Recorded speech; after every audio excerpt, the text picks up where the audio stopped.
Doaku hari ini, Selasa 11 Maret 2025. Bismillahirrahmanirrahim. Ya Allah, di hari ke-11 bulan Ramadan ini, aku bersyukur atas segala nikmat dan rahmat-Mu.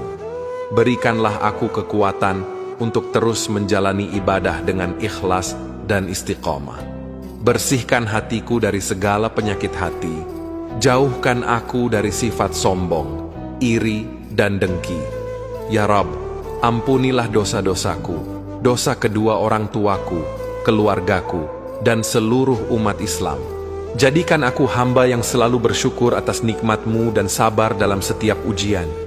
Limpahkan keberkahan dalam rezekiku, pekerjaanku, dan seluruh kehidupanku. Ya Allah, mudahkan segala urusanku, kabulkan doa-doaku, dan pertemukan aku dengan malam Lailatul Qadar. Amin ya Rabbal Alamin.